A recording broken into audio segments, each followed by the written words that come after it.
இனிய மெய்யன்பர்கள் அனைவருக்கும் அடியனின் பணிவான வணக்கங்கள்.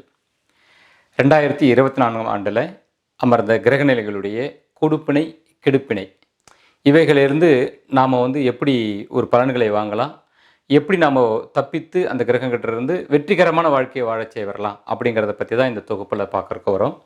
இது நீங்கள் ராசி பலனாக நீங்கள் கணக்கில் எடுத்துட்டாலும் சரி, அல்லது ஒரு வழிமுறையை தான் இதில் சொல்கிறாங்க, ஒரு நமக்கு நல்லபடியாக வெற்றிகரமாக வாழ்றதுக்கான வழிகளை சொல்கிறாங்கன்றதை நீங்கள் எடுத்துக்கிட்டாலும் சரி. ஆக நம்ம சொல்ல போகிற விஷயங்கள் எல்லாம் பார்த்திங்கன்னா, ஒரு ராசி பலன், ஒரு நம்ம வாழ்க்கையில் தேவைகள் எல்லாம் நடக்கிறதுக்கு அவங்கவுங்க ஜாதகத்தை பார்த்து பலன் எடுத்தால் மட்டும்தான் முழுமையாக, திருப்தியாக, சரியாக வரும். இதுபோல் எல்லா ஜோசியரும் போடக்கூடிய பொது பலன்களில் நீங்கள் பார்த்துட்டு, எனக்கு அது நடக்கலை, இது நடக்கலைன்னு சொல்கிறதுல எந்த அர்த்தமும் கிடையாது. முதல்ல உங்கள் ஜாதகத்தை சரியானதாக இருக்கான்னு செக் பண்ணிவிட்டு, முறையான ஜோசியர்கிட்ட கொடுத்து உங்களுக்கு என்ன நடக்கணும், என்ன தேவை, வருமா வராதா, கிடைக்குமா கிடைக்காதா, தடைக்கற்கள் முதல்ல என்னன்றதெல்லாம் முதல்ல தெரிஞ்சுக்கிட்டு வாங்க. என்னுடைய வாழ்க்கையில் அதிர்ஷ்டங்கள் எல்லாம் சொல்லுங்கள், எனக்கு இப்போவே நான் நினச்சதெல்லாம் நடக்கிறதுக்காக வேண்டிய ஒரு நிறைய அதிர்ஷ்ட குறிப்புகள்லாம் சொல்லுங்கன்னு சொல்லி நீங்கள் ஒரு ஜோசியர்கிட்ட போய் நிற்கிறீங்கன்னு சொன்னால், உங்களை மன திருப்திப்படுத்துறதுக்காக வேறு வழி இல்லாமல் நிறைய பொய்களை சொல்லக்கூடிய சூழ்நிலை தான் உண்டாக வரும். ஏன்னா ஆன்மீகவாதிகளை விடுறதில்லை, பொதுவாக மக்களும் விடுறதில்லை. ஆன்மீகவாதிகளும் மக்களுக்கு அளவு கடந்த ஒரு தவறான நம்பிக்கையை கொடுத்து மக்களையும் கெடுத்து வச்சுருக்கிறாங்க. அந்த வகையில் அந்த தவறுகளை நான் எப்பொழுதும் செய்ய விரும்புறது கிடையாது. இருக்கிற விஷயங்கள் என்னவோ உங்கள் ஜாதகத்தை பார்த்து முதல்ல உங்களுடைய நெகட்டிவ் பாயிண்ட்லாம் என்னென்னலாம் இருக்குன்றதை தெரிஞ்சுக்குவாங்க. அந்த நெகட்டிவான அந்த கிரகங்கள் நம்மளை என்னென்னலாம் பண்ணுன்றதெல்லாம் முதல்ல தெரிஞ்சுக்கிட்டு, அதுலேருந்து எப்படி தப்பிச்சு நம்ம அழகாக வெற்றிகரமாக வாழன்றதை தெரிஞ்சுக்கிட்டால் மட்டும்தான் வாழ்க்கையில் நம்ம நினச்சது நடக்கும். வாழ்க்கையில் எல்லாமே பாசிட்டிவாக நடக்க வரும். சும்மா வாயால் சொல்கிறதுனால மட்டுமே எதுவுமே நடந்துட போகிறது கிடையாது. செயல்முறைக்கு கொண்டு வந்தாக வரணும். இதுதான் விதி நிலையில் நமக்கு பாதகமான கிரக நிலைகளே இருந்தாலும் நல்ல பலனை பெறுவதற்கான வழிமுறைகள். இதுதான் உண்மை. அதை நீங்கள் தெரிஞ்சுக்கிட்டு புரிஞ்சுக்கிட்டு நடந்துக்குவாங்க. இப்போ நம்ம இதில் பார்க்க போகிறது என்னென்னா, ஒவ்வொரு ராசிக்காரர்களுக்கு அமர்ந்த கிரக நிலைகளில் குறிப்பாக ராஜநிலை கிரகங்கள் சொல்லக்கூடியவங்க, அதாவது நீண்ட காலங்கள் ஆட்சி செய்யக்கூடிய கிரகங்கள், ராகு கேது, சனீஸ்வர பகவான், குரு பகவான், இவங்க 4 பேர் நம்ம எடுத்துக்கு வரோம். இவங்களுடைய நிலைகளாகப்பட்ட சிலருக்கு சாதகமாக இருக்கும், சில கிரகங்கள் பாதகத்தை செய்யக்கூடியதாக இருக்க வரலாம்.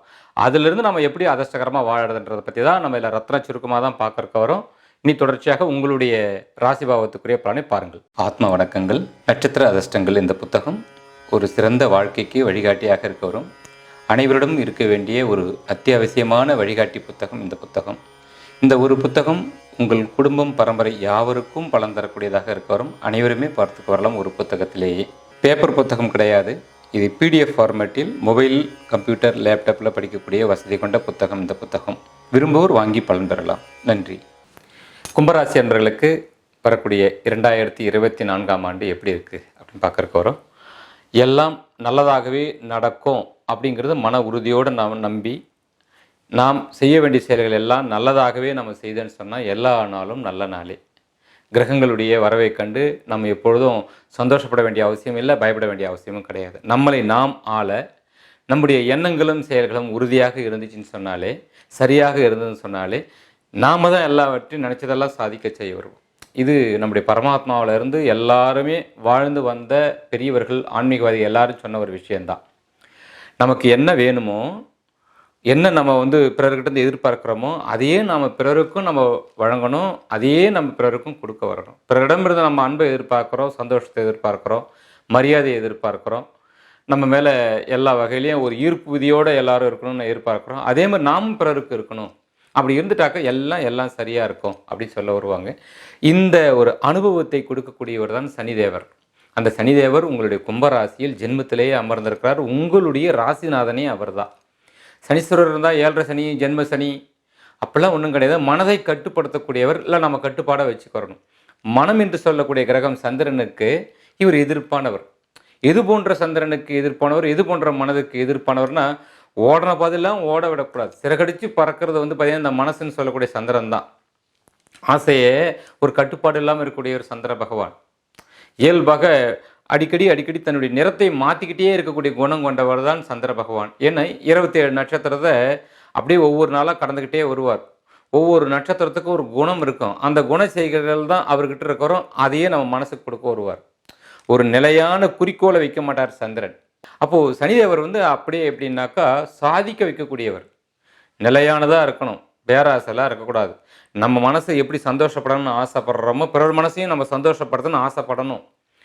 அப்போ தான் இந்த கும்பராசிக்காரர்களுக்கு வந்து பார்த்தீங்கன்னா, ஸ்ரீ மகாலட்சுமி கடாட்சாரம் பெருகச் செய்ய வரும்.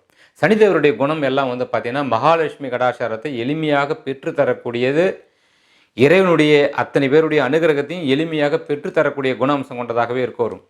சனீஸ்வரர்னா எல்லாருமே சொல்லக்கூடிய ஒரு முரட்டு சுபாவம் உள்ளவர், கடினமானவர், தண்டனையை வழங்கக்கூடியவர் அப்படின்ற போர்விலேயே எல்லாம் பார்த்துட்டு இருக்காங்களே ஒழிய, அவர் ஏன் தண்டனை தராருன்றதை நம்ம கொஞ்சம் யோசனை பண்ணோம்னா, அவருடைய உன்னதமான நிலை என்னன்னு தெரிய வரும்.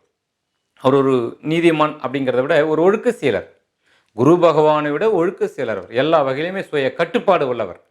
அப்போது இந்த கும்பராசியில் இருக்கக்கூடிய சனீஸ்வர பகவானுடைய காலகட்டத்தில் நீங்கள் சுய கட்டுப்பாடோடு இருந்தீங்கன்னு சொன்னால் எல்லாவற்றிலுமே சங்கடம் இல்லாமல் நிம்மதியாக சந்தோஷமாக அழகான முறையில் காலத்தை கடத்த வரலாம். சிறப்பாக இருக்க செய்ய வரும். அதிர்ஷ்டத்தை நம்பியோ ஒரு பிறருடைய உதவிகள் கிடைக்கும்ன்றதை நம்பியோ வாழக்கூடாது. இந்த காலகட்டத்தில் 7.5 சனி, ஜென்ம சனி, ஜென்ம வதை பண்ணும் அப்படிலாம் நீங்கள் நம்பி பயந்துடாதே. அதையெல்லாம் நம்பவே வேண்டாம். அந்த செய்திகள் நம்ப வேண்டாம். உங்களுடைய ராசிநாதனே சனீஸ்வரர் தான். ஆகையால் அந்த சனீஸ்வரருக்கு ஏற்ற ஒரு பக்குவமாக நீங்கள் வச்சுக்கிட்டாலே போதுமான ஒன்று. ஏன்னா சனீஸ்வரர்னு எடுத்துக்கிட்டாலே நம்ம நீதியாக இருக்கணும், நேர்மையாக இருக்கணும் அப்படிங்கிற ஒரு புறம் இருக்க வரட்டும். மனதை வந்து எப்பவுமே வந்து பார்த்திங்கன்னா ஒரு நிசப்தமாக வச்சுக்க வரணுங்க. நாம் எல்லா வகையிலுமே வந்து ஒரு குறிக்கோளோடு இருக்கணும் அப்படின்ற எண்ணங்கள் குறிப்பாக இருக்க வரணும். மேலும் இந்த மனநிலையில் வந்து எடுத்துட்டாக்கா ஒரு எதிர்பார்ப்பில் சோர்ந்து போகிறது, ஐயோ இதெல்லாம் தேவையாக இருக்குன்னு கவலைப்படுறது, இதெல்லாம் கூட எதுவுமே இருக்கக்கூடாது.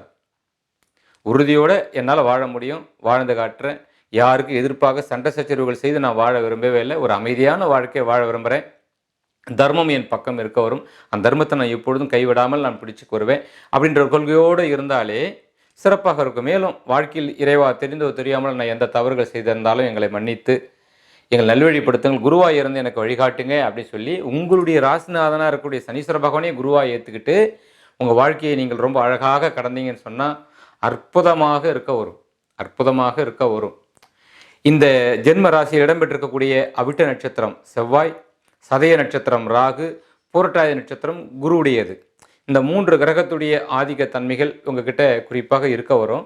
இதில் குரு பகவானுடைய குணத்தை கெட்டியாக பிடிச்சிக்க வரணும். செவ்வாயுடைய குணங்களும் விவேகமானது பிடிச்சிக்கலாம், செவ்வாயுடைய கோப குணத்தை பிடிக்கக்கூடாது. ராகு பகவானது வந்து பார்த்திங்கன்னா நல்ல ஒரு ஞானம், அறிவுபூர்வமானது. அதே ராகுடைய சூழ்ச்சி குணம்னு ஒன்று இருக்கும், அதை கடைபிடிக்கக்கூடாது. குரு பகவானுடைய தன்மைன்னு எடுத்துக்கிட்டோம் அப்படின்னாக்கா பொதுவாக நல்லவர் தான், நல்லவர் தான். அதே நேரத்தில் கொஞ்சம் எந்த ஒரு செயலையுமே ஒரு வேகமாக முயற்சி பண்ண மாட்டார், அப்படி இருக்கவும் கூடாது. அதனால் எல்லாவற்றிலுமே ஒரு தனித்துவமான உங்களுடைய சனி தேவருடைய குணங்களை நீங்கள் செயல்படுத்தி வாழ்க்கையில் வெற்றி காணக்கூடிய காலகட்டம் தான் இந்த காலகட்டமே.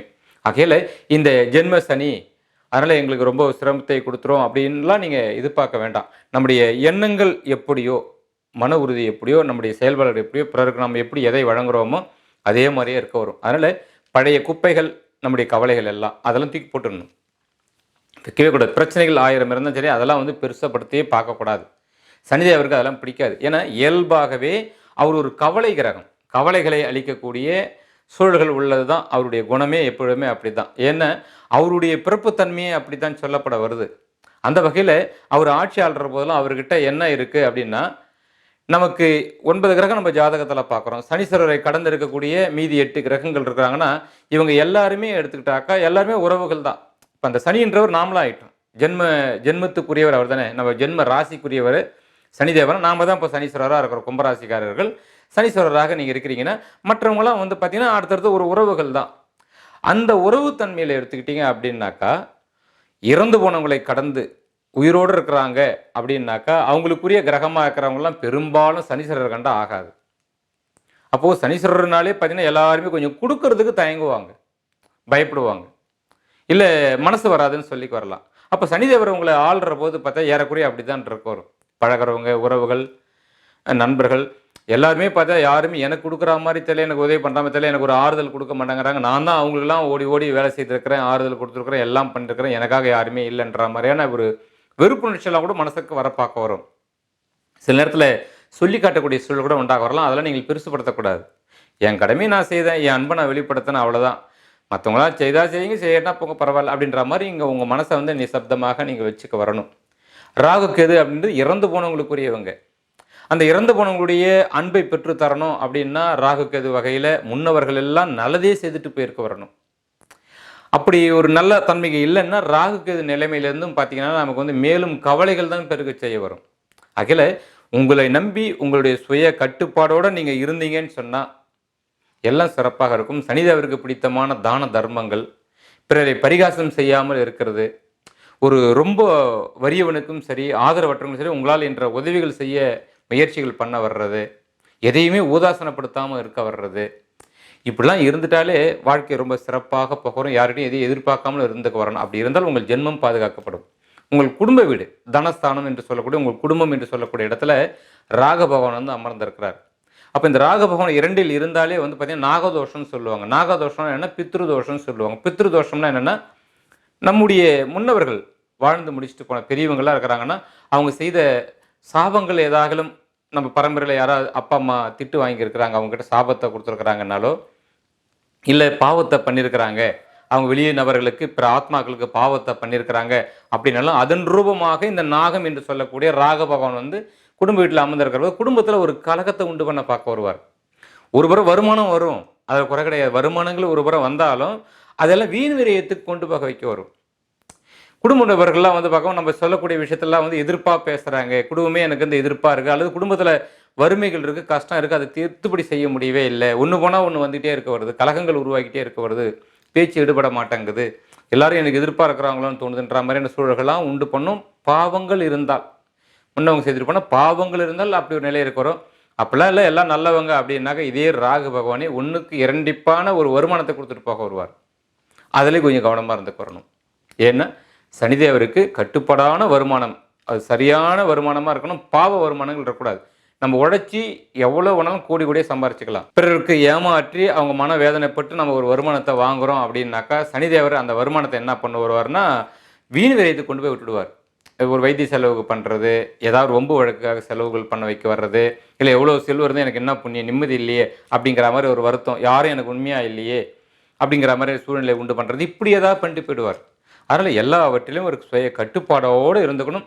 சனீஸ்வரர் ஜென்மத்தில் உட்கார்ந்துட்டாலே மீது எல்லா நிகழ்வுகளையும் நாம் தான் எல்லாத்தையும் கட்டிக்கோப்போடு இருந்துக்கு வரணும். ரொம்ப கட்டி காக்கணும், கட்டுக்கோப்பாக இருந்துக்கு வரணும். இருந்தாலே சரியாக இருக்கிறோம்.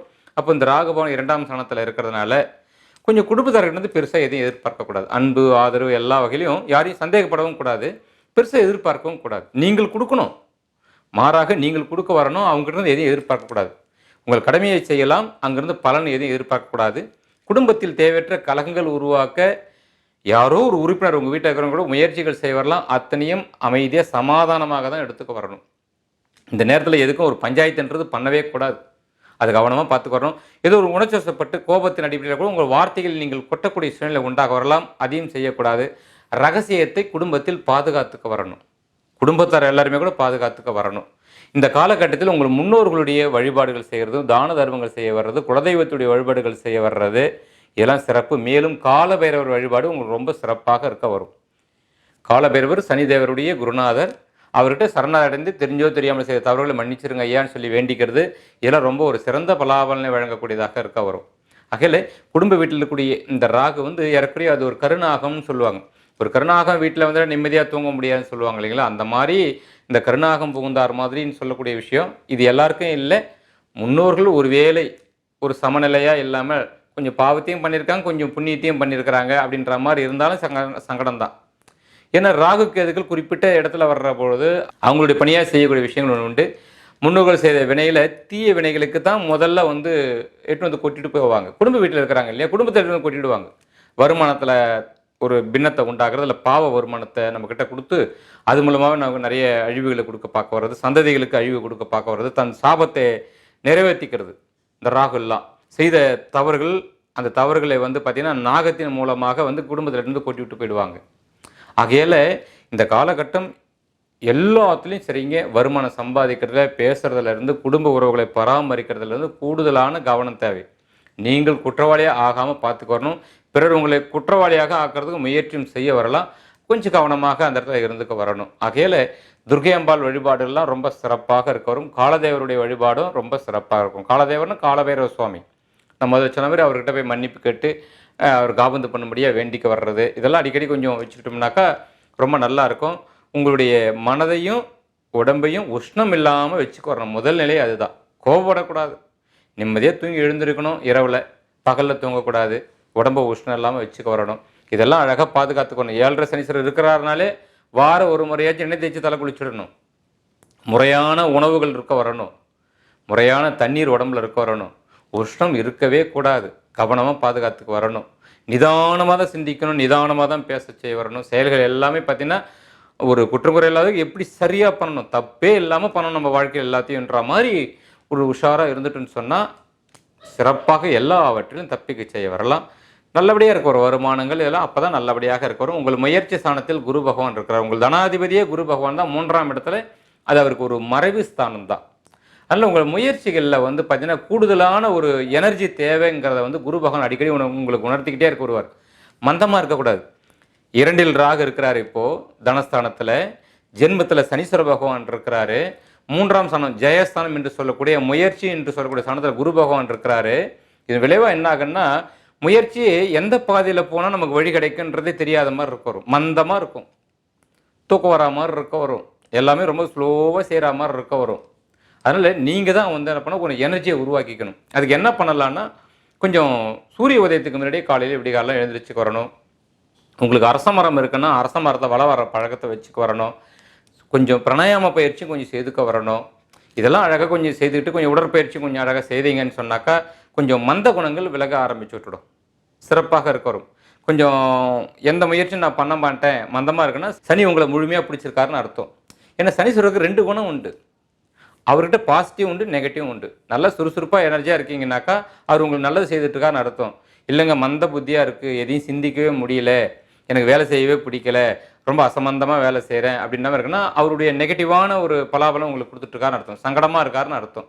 அதை நீங்கள் மாற்றுறதுக்கு நீங்கள் தான் உங்களை சுறுசுறுப்பாக்கிக்கு வரணும். விடிகாலில் எழுந்திரிச்சிக்கு வரணும்.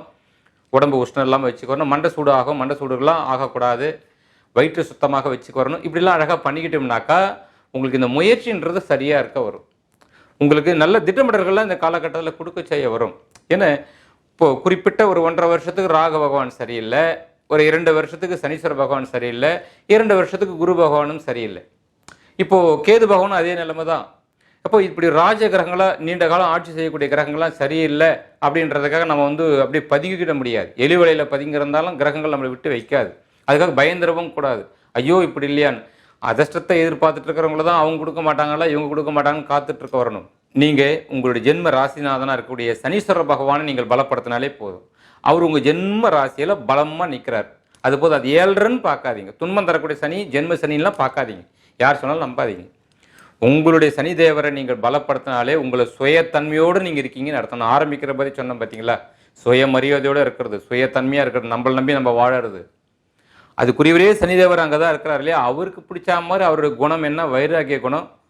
கோபப்பட மாட்டார், அவசரப்பட மாட்டார், எதையுமே நிதானமாக கடப்பார், நிதானமாக சிந்திப்பார். எந்த செயல்களையும் நிதானமாகத்தான் தீர்ப்புகளை வந்து எழுத வச்சு வருவார். அதுபோல தான் நீங்கள் இருக்கிறோம். குடும்பத்திலையும் சரி, உங்கள் வருமான ஈட்டிலையும் சரி, தொழிலில் எல்லா உறவுகளிடம் சரி, உங்களை நீங்கள் வச்சுக்கிற விஷயத்துலையும் சரிங்க, எல்லாவற்றிலையும் பதட்டம் இருக்கக்கூடாது, அவசர கோபங்கள் இருக்கவே கூடாது. அவ்வளோதான் போகிறோம். இது இருந்தால் குரு எங்கன்னா இருக்கட்டும், ராகு எங்கன்னா இருக்கட்டும், சனிதேவரே சரி, அவர் எங்கே வேணாலும் அடுத்தது கூட போக வரட்டும். அதை பற்றிலாம் நீங்கள் கவலைப்பட வேண்டிய அவசியமே கிடையாது. தன் நிலை சரியாக இருந்தால் பிற நிலையை பற்றி நம்ம கவலைப்பட வேண்டிய அவசியம் கிடையாது. அதனால் ஜோதிடத்தில் நீங்கள் எப்படி சுற்றி பார்த்தாலும் எல்லாரும் சொல்லக்கூடியது இந்த ராஜகிரகங்கள் சரியில்லை சரியில்லை அதனால் இப்படியாகும் அப்படியாகன்னு சொல்ல வருவாங்க. நீங்கள் வாழ்க்கையில் நல்லா இருக்குன்னு நான் சொல்லக்கூடிய இந்த உரிய மனநிலை கடைபிடிங்க. செய்த தவறுகளுக்கு மனப்பூர்வமாக மன்னிப்பு கேட்டுக்குவாங்க. எவரிடத்திலும் எந்த உயிர்களிடத்திலும் நீங்கள் வந்து கோபதாபத்தை பாராட்டக்கூடாது. கௌரவத்தை முன்னிறுத்தி ஒரு சுயமரியாதையை முன்னிறுத்தி நீயா நான் பார்த்துடலாமான்னு சொல்லி எதிர்வாதத்துக்காகலாம் தயாராகவே கூடாது. விட்டு கொடுத்துடணும். ஐயா நீயே பெரியாளாக இருந்துக்கப்பா, நான் அவனை விட்டு கொடுத்துட்றேன் அப்படின்ற மாதிரி நட்பு பாராட்ட முயற்சிகள் செய்ய வரணும். இது ரொம்ப முக்கியமான ஒன்று. அப்படி இருந்துட்டால் நீங்கள் ஜெயிச்சிட்டிங்கன்னு அர்த்தம். சமயம் வரும்போது எதிரியை விட்டு ஜெயிச்சுக்கலாங்க. இப்போ இந்த காலகட்டத்தில் எதிரியை ஜெயிக்கிறதுக்கு முயற்சிகள்லாம் வேண்டாம். எதிரி ஜெயிச்சுட்டு போயிடுவோம். ஆகையில் இந்த காலகட்டம்லாம் வந்து ரொம்ப அற்புதமான முறையில் நடந்துக்க வரணும், கட்டுப்பாடோடு நடந்துக்க வரணும். அப்படி இருந்தால் நீங்கள் அழகான முறையில் ஜெயிச்சுக்கலாம். கெடுதல் எதுவும் கிடையாது, நன்மைகள் தான் இருக்குது. இப்படி நடந்துக்கிட்டால் நன்மைகள் தான் குறிப்பாக இருக்க வரும். அதை அழகாக கடைபிடிச்சிக்குவாங்க. வருமானம் எல்லாம் நல்லா இருக்கும். ஆக இந்த குருவுடைய 3ஆம் நிலையாகப்பட்டதும் பொதுவாக சொல்லக்கூடியது அது நல்ல ஸ்தானம் இல்லை அப்படின்னு சொல்லுவாங்க. நல்ல ஸ்தானன்றதுக்காக அது கெட்ட ஸ்தானமும் கிடையாது. நல்லா புரிஞ்சுக்குவாங்க. நல்ல ஸ்தானம் இல்லைன்னு ஏன் சொன்னாங்க அப்படின்னா நம்ம மூதாதையர்கள் செய்து வச்ச தான தர்மத்துடைய பலாபலன்கள்லாம் ஒன்று இருக்க வரும். நாம செய்து வச்சிருக்கிற தான தர்மத்துடைய பலாபலன்லாம் எடுத்து அதிர்ஷ்டமாக கொடுக்கக்கூடிய கிரகம் வந்து குரு பகவான்.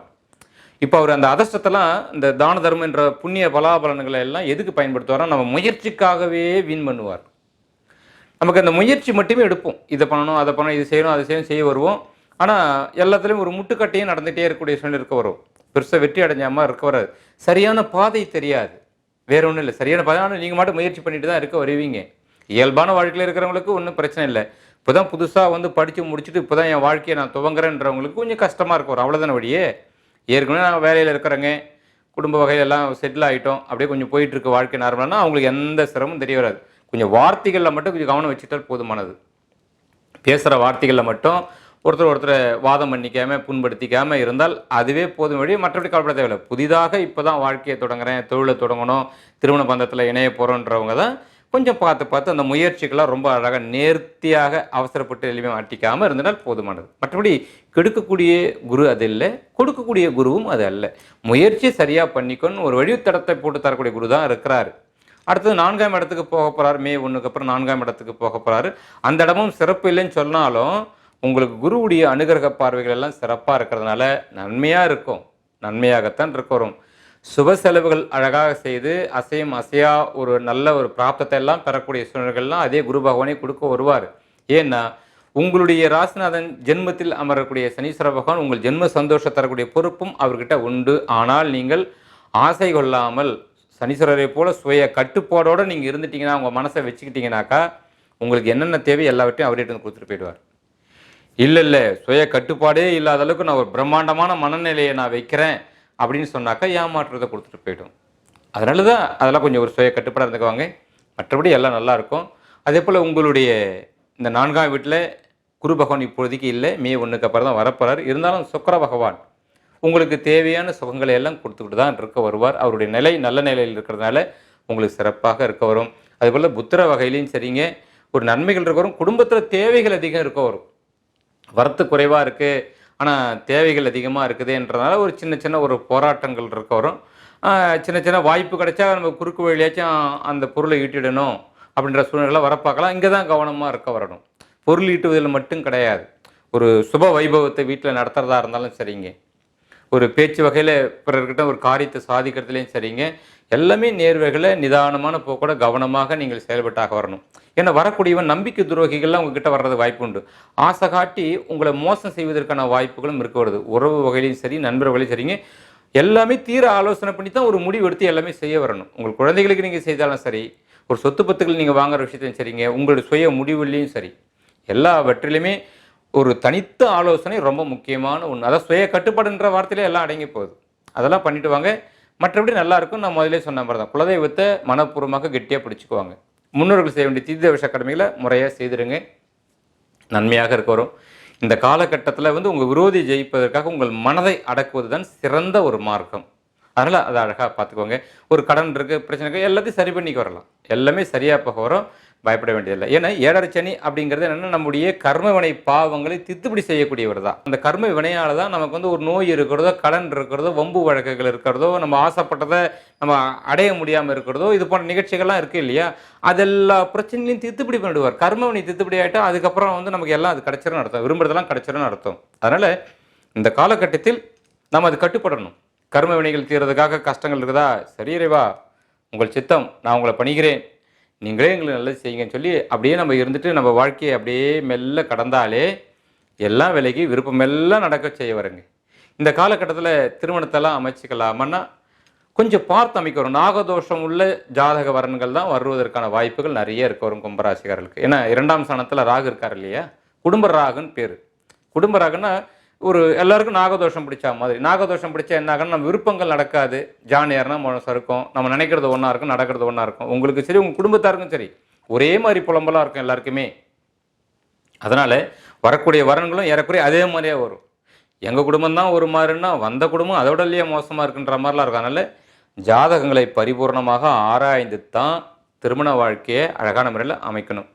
கொஞ்சம் இறுக்கமாக தான் இருக்கும், எதிர்பார்த்த மாதிரி கொஞ்சம் இருக்காது. ஏன்னா சனீஸ்வரர் அந்த வீட்டை பார்வை பண்ணுறாருல, குரு பகவானும் அந்த வீட்டை பார்வை பண்ணுறாரு, உங்கள் கல்யாண வீட்டை அவர் பார்வை பண்ணுறாரு. அப்போ ஒரு புறம் பார்த்தா நல்ல துணையாக இருக்க வருவாங்க. ஆனால் நீங்கள் எதிர்பார்த்த மாதிரி பிரம்மாண்டமாக இல்லாமல் கொஞ்சம் வறுமையோ அல்லது கொஞ்சம் புத்தி மந்தமானவங்களோ அப்படி இருக்க ஒரு நல்ல உழைப்பாளியாக இருக்க வருவாங்க. கொஞ்சம் செல்வத்திலேயோ இல்லை அறிவிலேயோ குறைவான ஒரு விஷயமா இருக்குது. இல்லை நான் இப்படி ஒரு விஷயத்தில் எதிர்பார்த்துருந்தேன் ஆனால் அப்படி இல்லை எனக்கு அப்படின்ற மாதிரி விருப்பத்தில் ஏதோ பாதி தான் அமைஞ்ச மாதிரி இருக்குது, பாதி ஏமாற்ற மாதிரி இருக்குது, வேறு வழி இல்லை வந்ததை ஏற்றுக்கணுன்ற சூழ்நிலை மாதிரிலாம் இருக்க வரும். வருவதே அழகான முறையில் ஏற்று தான் நாக வரணும். அதை முதல்ல உங்களுடைய ஜாதக அமைப்புக்கான பொருத்தங்கள் முறையாக இருக்கான்றதை பார்த்துட்டு அதன் மீது தாராளமாக அமைக்கிறது தான் அமைச்சிக்கலாம். ஆனால் குருபலம் உங்களுக்கு இப்போ கிடையாது. குருவுடைய அனுகிரக தன்மைகள் இப்போ இல்லை. ராகுவுடைய அது கர்மப்பிடியில் நீங்கள் இருக்கீங்கன்னு அர்த்தம். கர்ம வினைகளில் தீய வினைகள்லாம் கொண்டு வந்து இருந்துச்சுன்னா ஒரு வேளை எட்டுன்னு வந்து கொட்டி தவறான உறவுகளை கொண்டு வந்து சேர்ப்பதற்கான வாய்ப்புகள் நிறைய இருக்கிறது. அதில் இந்த திருமண பந்தம் மூலமாக தான் வெளி உறவுகள் நம்மக்கிட்ட வந்து சேர வருவாங்க. ஒரு சச்சரவுங்கிறதே திருமண வகை தான் குடும்பத்தில் பிரிவுகள் உண்டாகிறதெல்லாம் நிறைய விஷயம் நம்ம பார்க்குறோம் இல்லைங்களா? ஏற்கனவே அமைஞ்சவங்களுக்கு பிரச்சனை இல்லை, சம்மந்தி வகையில் கொஞ்சம் கவனமாக இருக்க வரணும். பெரியவங்க மூத்த உறவுகள் இருக்கானா அவங்ககிட்ட கொஞ்சம் கவனமாக பேசிக்க வரணும். ஆசீர்வாதம் தான் வாங்கணும், சாபத்தை ஒருபோதும் வாங்கிடக்கூடாது. இதெல்லாம் கொஞ்சம் பார்த்துக்க வரணும். ஆகையில் ஒரு நல்ல பொருத்த பாவங்கள்லாம் இருக்கான்றதை முறையாக கலந்து ஆலோசனை செய்து அவசரப்படாமல் தான் பார்த்து நீங்கள் அமைச்சுக்கு வரணும். இந்த காலகட்டத்தில் ஒரு காதலிச்சவரே கல்யாணம் பண்ணிக்கிறேன்னா அது கண்டிப்பாக தப்பான ஒரு பொருத்தமாக தான் இருக்க வரும். ஆகையில் இதெல்லாம் வந்து கொஞ்சம் கவனமாக இருக்க வரணும், கவனமாக தான் இருந்தாக வரணும். முறையறிஞ்சு தான் எல்லாமே செய்துக்க வரணும். ஆக பண்ணக்கூடாதுன்னு நான் சொல்லலை, ஆனால் முறையாக பார்த்து சரியாக இருந்தால் அமைச்சிக்கலாம். இல்லைன்னா அதை தவிர்த்துறது சால சிறந்தது. வீண் விவாகத்துக்கு அதிக வழிவகுக்க பார்க்க வரும், கவனம் தேவை சொல்ல வருது. ஏன்னா உங்களுடைய அஷ்டம ஸ்தானத்தில் கேது பகவான் இருக்கார். அந்த ஸ்தானம் வந்து துன்பம், துக்கம், துயரம், மரணம், கண்டம் இதெல்லாம் தரக்கூடிய ஸ்தானம். எது போன கண்டங்களை உங்களுக்கு கொடுக்குன்னா மனம் சம்பந்தமான கண்டங்கள், புத்தி பேதளிப்பு, வெறுப்பாக இருக்குங்க வாழ்க்கையே, வாழவே பிடிக்கலைங்க, நான் ஏன் வாடுறேன்னு தெரியலன்ற மாதிரி ஆல்ரெடி உங்களுக்கு அந்த வேலையை பண்ணிட்டு இருக்கோம் அந்த கேது. இதில் கேது பகவான் அங்கே இருக்கிறனால சித்தப்பிரமை பிடிச்ச மாதிரி இருக்குங்க எங்களுக்குன்ற மாதிரி இருக்கும். அஷ்டமத்தை கேது இருக்கு. அப்போது வாழ்க்கையை மகிழ்ச்சியாக வாழணுன்றதுக்காக ஒரு பந்தத்தை உருவாக்குறோம், தொழிலை நம்ம உருவாக்கினாலும் சரிங்க, குடும்பத்தாரோட எல்லாம் சிறப்பாக இருக்கணும்னு நினச்சாலும் இந்த கேது பகவான் வந்து தேவையில்லாத ஒரு மனக்கவலையை கொடுத்துக்கிட்டே இருக்க வருவார். நான் ஆரம்பத்துலேருந்து சொல்கிறேன், மீண்டும் மீண்டும் சொல்லக்கூடிய ஒரே வார்த்தை தான், மனக்கட்டுப்பாடு ரொம்ப முக்கியம். மனக்கட்டுப்பாடு இருந்தால் அந்த தொல்லையெல்லாம் வந்து உங்களுக்கு வராது. இல்லைன்னா ஒரு குப்பை மாதிரி இருக்கிற பழைய நிகழ்ச்சி, எதிர்பார்ப்புகள்லாம் இருக்க வருது, எதிர்காலத்தை பற்றின ஒரு பயமெல்லாம் இருக்குது, கவலைகள்லாம் இருக்குது, அதெல்லாம் நீங்கள் வச்சுருந்தீங்கன்னா அது குப்பை மாதிரி உங்களை மேலும் அழுக்காக்கிட்டு போயிடும்.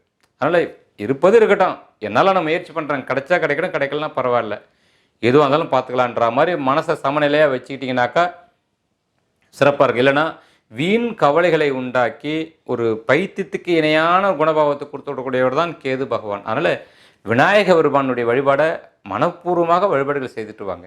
ஸ்ரீ விநாயக பெருமானுடைய வழிபாடு உங்களுக்கு அற்புதமான பலன்களை தரக்கூடியதாக இருக்கிறோம். இந்த கேது பகவானிடமிருந்து உங்களை தற்காத்து கொள்ள வரும். ஏதாவது ஒரு மந்திரம் பழக்குங்க. ஏதாவது ஒரு சாமியை காலைல எழுந்திரிச்சோன்னே முதல்ல உடம்பை சுத்தப்படுத்திக்கிட்டு சாமி வழிபாடு பண்ணிட்டு தான் அடுத்த வேலையை நான் பார்ப்பேன் அப்படின்ற மாதிரி இருந்துக்குவாங்க. ஏதாவது ஒரு வேளை விரதம் இருங்க. தினசரி ஒரு காலை வேலையில் கொஞ்சம் நேரம் தவறி சாப்பிட்டீங்கன்னா கூட ரொம்ப நல்லாயிருக்கும். காலை ஒரு 2 மணி நேரமாச்சும் விரதம் இருக்கிறது. 8 மணிக்கெலாம் சாப்பிட்றேன், நான் 10 மணிக்கு சாப்பிட்டுக்கிறேன். காலையிலேருந்து அதுக்காக இறைவனுக்காக நான் அந்த நேரத்தை நான் வந்து ஒதுக்கிடுறேன், அவருக்காக இந்த 2 மணி நேரம் நான் விரதம் இருக்கிறேன் அப்படின்ற மாதிரிலாம் இருந்துக்கலாம். முடிஞ்சால் காலை ஒரு வேளை விரதத்தை நீங்கள் கடைப்பிடிக்க வரலாம். இப்படி ஏதாவது ஒரு வேளை ஒரு கட்டுப்படியில் வாரம் ஒரு நாளில் நான் விரதம் இருந்துக்கிறேன், ஒரு வேலையாச்சும் நான் விரதம் இருக்கிறேன் அப்படிங்கிற மாதிரி விநாயக பெருமானுக்காக குறிப்பாக அப்படி இருந்துட்டிங்கன்னு சொன்னால் கேது பகவான் ராகு பகவானுடைய இன்னல்களிலிருந்து நீங்கள் தப்பிக்க வரலாம். ஏன்னா அவங்களாம் வீண் கலகக்காரர்கள். அவங்கன்னா அவங்கள ஏற்கிறது யாருன்னா நம்முடைய முன்னோர்கள் செய்த இல்லை நாம் செய்த பாவ வினைகள், இல்லை பிறரிடம் வந்து நம்ம பெற்ற சாபங்கள். அது உறவுக்காரவே கூட இருக்க வரலாம். தெய்வ சாபமோ இல்லை உயிர்களுடைய சாபமோ. நம்ம சிலர்லாம் வந்து போகிற போக்கில் சும்மா போக மாட்டோம். ஒரு நாய் இருந்தால் அதை இட்டு வச்சுட்டு போவோம், கல் எடுத்து வச்சுட்டு போவோம். அது சாபம் விடு வல்லு வல்லுன்னு குலைக்கிறது தான் நமக்கு தெரியும், ஆனால் அது சாபம் விடுது நமக்கு தெரிய வராது. இது ஒரு உதாரணத்துக்காக சொல்ல வரேன். இது போன்ற சாபங்கள் எல்லாம் இருக்குது. இல்லை யாரோ ஒருத்தர் மேலே நம்ம தெரியாத நம்ம இடிச்சிட்டோம் ஒரு வண்டியில், அவங்க மாணவரே நம்மளை திட்டுறாங்க சபிக்கிறாங்கன்னா அது போன்ற சாபங்கள். இல்லை அப்பா அம்மாவே நம்மளை சின்ன போது ஏதோ தெரியாமல் செய்த தவறுகளால் அவங்க அவசரப்பட்டு கோவப்பட்டு உடனே ஒரு சபிச்சிருக்கிறாங்க. இல்லை நம்ம தீர்த்த வருஷத்தை ஒழுங்காக கொடுக்காம நம்ம முன்னோர்கள் வந்து நம்மளை சபிக்கிறாங்க. கண்ணுக்கு புலனாகாத சக்திகள், ஆத்ம சக்திகள் நம்மளை சபிக்க வருவாங்கன்னு சொல்லுவாங்க இல்லையா? அவங்களாம் சபிக்கிறாங்கன்னா இது போன்ற ராகுக்கு எதுக்கு இது போன்ற இடத்துல இருக்கிற போது தான் அதெல்லாம் ஒன்று சேர்ந்து வந்து நிற்கும். இதெல்லாம் வச்சு அதே மாதிரி உங்கள் வீட்டில் நான் கலக்கத்தை உண்டாக்குறேன் பாரு, செய்யாத தப்புக்கு உங்கள் நான் தண்டனையை அனுப்பி வைக்கிறேன் பாருன்ற மாதிரி வேலைலாம் நடக்க வரும். இதில் கர்மாவெல்லாம் புரிஞ்சிக்கவே முடியாதுங்க, யாருக்கு எப்படி நடக்கும் தெரியாதாக. ஒரு குற்றம் குறை இல்லாமல் வாழ்ந்துட்டா பிரச்சனை இல்லை, எந்த கிரகம் எங்கே இருந்தாலும் கவலை இல்லை, அது மாட்டும் அமைதியாக இருந்துட்டு அப்படியே போயிடும். அதுக்கு நம்ம வேலை தான் கொடுக்கலல்ல. இல்லை இது போல் நாமளோ நம்ம முன்னோர்களோ நிறைய வேலை கொடுத்து வச்சுக்கிறோம் அப்படின்னாக்கா நம்மளை ஒரு வழி பண்ணிட்டு தான் போக வரும். அதுலேருந்து தப்பிக்கணும்னா சுய கட்டுப்பாடு, மனக்கட்டுப்பாடு, இறைவனை வழிபாடுகள் செய்ய வர்றது, துர்கை அம்பாள் வழிபாடு செய்ய வர்றது, இதெல்லாம் கொஞ்சம் செய்தோம்னா கொஞ்சம் அதோடைய தாக்கமாகப்பட்டது குறைய ஆரம்பிக்க வரும். அல்லது நம்ம செய்யக்கூடிய தான தர்மங்கள், மனம் விரும்பி செய்யக்கூடிய தான தர்மங்கள் நம்முடைய வலியை வேதனையும் குறைக்க வரும். அதனால் இதெல்லாம் அழகாக பண்ணிக்கிட்டா போதும். இந்த மனக்குழப்பங்கள்லாம் இருக்காது, சிறப்பாக இருக்க வரும். உங்களுடைய பாக்கியங்கள் ஏற்கனவே செய்த தர்மங்கள் குரு பார்வையால் அது உங்களுக்கு கொஞ்சம் பாதுகாப்பை தரக்கூடியதாகவும் இந்த காலகட்டத்தில் இருக்க வரும். தொழிலெலாம் எப்படிங்க சிறப்பாக இருக்குமா அப்படின்ற விஷயங்களுக்கெல்லாம் இருக்கிற தொழில் அழகாக செய்துக்க வரலாம். பெரிய முதலீடுகள் போட்டு இப்போ தான் புதுசாக தொடங்க போகிறான்றவங்க கொஞ்சம் கவனமாக தான் இருக்க வரணும். வேலையில் சில ஏமாற்றங்கள் இருக்கலாம். அது பொதுவாக எல்லாத்துலேயுமே ஒரு எதிர்பார்ப்பு உங்களுக்கு இருக்குதுன்னு சொன்னால் எல்லா எதிர்பார்ப்புகளையும் ஒரு ஏமாற்றம் மாதிரி தான் தோண வரும் இந்த காலகட்டத்தில். அதனால் வழிபாடுகளில் கவனம் செலுத்துங்க, தான தர்மத்தில் கொஞ்சம் கவனம் செலுத்திட்டு வாங்க, மனதை உறுதியாக வச்சுக்குவாங்க. கவலைப்பட வேண்டிய அவசியம் கிடையாது. ஏன்னா இப்போ ராகு கேது இருக்கக்கூடிய நிலைகளும், சனீஸ்வர பகவான் இருக்கக்கூடிய நிலையும், குரு பகவான் இருக்கக்கூடிய நிலைகளும் ரொம்ப முக்கியமான நிலைகள். இதுதான் நம்முடைய எண்ணம் சந்தோஷப்படணும்னு ஒரு விதி இருக்கணும். சனீஸ்வரருக்கு வந்து சந்தோஷத்துக்கு ரொம்ப தொலைவு. அவர் உட்கார்ந்துருக்கார் கட்டுப்பாடாரு, சன்னியாசி மாதிரின்ற மாதிரி தான் சனீஸ்வருடைய கிரகம். நம்ம வாழ்க்கையில் வாழ போகிறது சம்சார வாழ்க்கையில், அதுவும் இது போன்ற அவசர உலகத்தில் நம்ம ஒரு சந்தோஷமாக இருக்கணும் தான் ஆசைப்படுவோம். அவருக்கு சந்தோஷனாலே பிடிக்க வராது. கட்டுப்பாடாக இருக்குன்னு நான் சொல்லிட்டேன் ஈஸியாக. எவ்வளோ கஷ்டம் தெரியுமா இருக்கிறது, ரொம்ப ரொம்ப சிரமம். அப்போ சன்னியாசி மாதிரி இருக்குன்னா ஆசையாக அறுத்துருன்னு அர்த்தம். ஆசைப்படாமல் இருக்க முடியுமா? நாம் சும்மா தான், வீட்டில் இருக்கிறவங்க சும்மா இருக்க முடியாது, தேவைகள் சும்மா இருக்க வராது இல்லைங்களா? அப்போது இந்த நிலைகள்லாம் ஒரு புறம் கட்டுப்பாடுகள் தான் இருந்தாலும் இருந்து தான் ஆகணும்னா வேறு வழி இல்லை. ஒரு ஜெயில் கைதி மாதிரி, தண்டனை மாதிரி தான். அதுக்காக இது தப்பாக எடுத்துக்க போகிறீங்க. உறுதியாக வருவதை எதிர்கொள்ளடான்ற மாதிரி கொஞ்சம் அப்படி இருந்துக்க வரணும். ராகு கேதுவுடைய நிலைகள்லாம் இப்படி இருக்க வர்றதுனால ஒரு எதிர்பார்ப்புகளே நமக்கு நடக்கிறதா இருந்தாலும் அதை கிட்ட வரும்போது நான் தட்டி விட்டுடுவேன்ற மாதிரி இருக்கக்கூடிய இடத்துல தான் ராகு கேதுக்கள் இருக்கிறாங்க. ஒரு வேளை பாவ வினைகள் இருக்குதுன்னு சொன்னால் இந்த ராகு கேதுகள் இதுதான் பண்ண வருவாங்க. வாய்க்கு அந்த சாப்பாடை யாரோ தட்டி விட்டா மாதிரி ஆகிவிட்டுடும். கைகூடி வர நேரத்தில் டக்குன்னு ஓடி போயிடுச்சுங்க, கை மாறிடுச்சுங்க, எனக்கு வர வேண்டிய அதிர்ஷ்டம் இன்னொருத்தருக்கு போயிடுச்சுங்க, இப்படிலாம் சிலர் சொல்லுவாங்க பார்த்தீங்களா? அந்த மாதிரிலாம் பண்ணக்கூடியவங்க வந்து ராகு கேதுக்கு. அப்போது ஒரு தொழிலில் சந்தோஷமாக வெற்றிகரமாக இருக்கணுன்றதுனா சந்தோஷமாக இருக்கணும்னு விதி இருக்கும், நமக்கு இருக்கணும். அப்படி இருக்க விடமாட்டேன்னு இந்த கிரகங்கள்லாம் உட்காந்துருக்கிறாங்க. ஆகையால் நீங்கள் கொஞ்சம் இறை வழிபாடில் கவனம் செலுத்துங்க, நல்லாயிருக்கும். நான் சொல்லக்கூடியது ஏற்கனவே தொழில் செய்கிறவங்கள எந்த பிரச்சனையும் கிடையாது, ஏற்கனவே கல்யாணம் ஆனவங்களுக்கு எந்த பிரச்சனையும் கிடையாது, எல்லாம் நல்லா இருக்க வரும். பெருசாக அதிர்ஷ்டத்தை எதிர்பார்க்காம வாழ்ந்தாலே அதில் போதும்.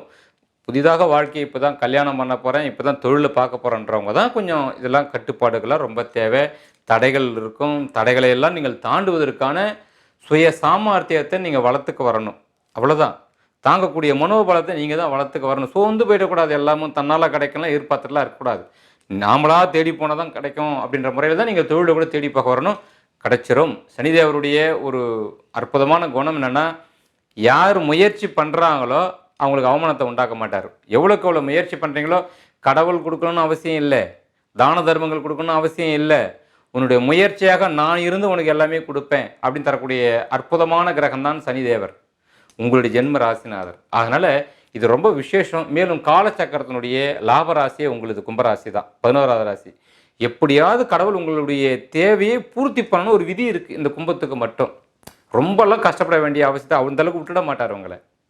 அப்படி ஒரு பிராப்தத்தோடு பிறந்தவங்க தான் இந்த கும்பராசியில் பிறந்திருக்க வருவாங்க. அதனால் அந்த பிராப்தம் உங்களுக்கு இருக்குது. எப்படியாவது உங்கள் தேவைகள் பூர்த்தி அடைஞ்சிடும். பயப்பட வேண்டிய அவசியம்லாம் இல்லை, கவலைப்பட வேண்டிய அவசியம்லாம் இல்லைங்க. எல்லா லாபகரமும் உங்களுக்கு சிறப்பாக இருக்க வரும். நடப்பது சுப நிகழ்வாக இருக்க வரும். சுப செலவுகள்லாம் நிறைய உண்டாக வரும். சுப செலவுகள் நிறைய உண்டாக வரும். அந்த சுப செலவு என்ன எதுக்காக செய்ய வருவோம்? ஒன்று தொழிலுக்காக, இல்லை திருமணத்துக்காக, இல்லை ஒரு அசையா சொத்துக்களுக்காக நம்ம செலவிடுவோம். சுப செலவு தானே எல்லாமே. ஒரு வீடு கட்டுறோம், ஒரு கார் வாங்குகிறோம், கல்யாணம் பண்ணணும், தொழில் அமைக்கிறலாம் இல்லைங்களா? அதில் கவனமாக செய்யுங்கன்னு சொல்கிறேன். கடன் வாங்கக்கூடாது, கடன் கொடுக்கவும் கூடாது. கடன் வாங்கக்கூடாது, கடன் கொடுக்கவும் கூடாது. நல்ல ஞாபகம் வச்சுக்குவாங்க. இருப்பதை கொண்டு செய்துக்கு வரலாம். மேலும் அவைகளெல்லாம் சரியான முகூர்த்தங்கள் இருக்குதா, பொருத்தங்கள் இருக்குதா, சரியான நபர்களிடம் தான் கரெக்டாக வாங்குறோமா, வில்லங்கம் இல்லாமல் இருக்குதா, இதெல்லாம் பார்த்து தான் நீங்கள் வந்து அந்த சுப செலவுகளோடு செய்வதற்கு முன்னணிக்க வரணும். ஆச்சுங்களா? இதை மட்டும் நீங்கள் சரி பண்ணிட்டாலே போதுமானதுங்க. எல்லாம் உங்களுக்கு ஜெயமாக இருக்க வரும். மேலும் எல்லா வல்ல எம்பெருமான் தங்களுக்கு சகல நலன்களையும் வழங்க பிரார்த்தனை செய்து இந்த உரையை பூர்த்தி செய்கிறேன். நன்றி, வணக்கம்.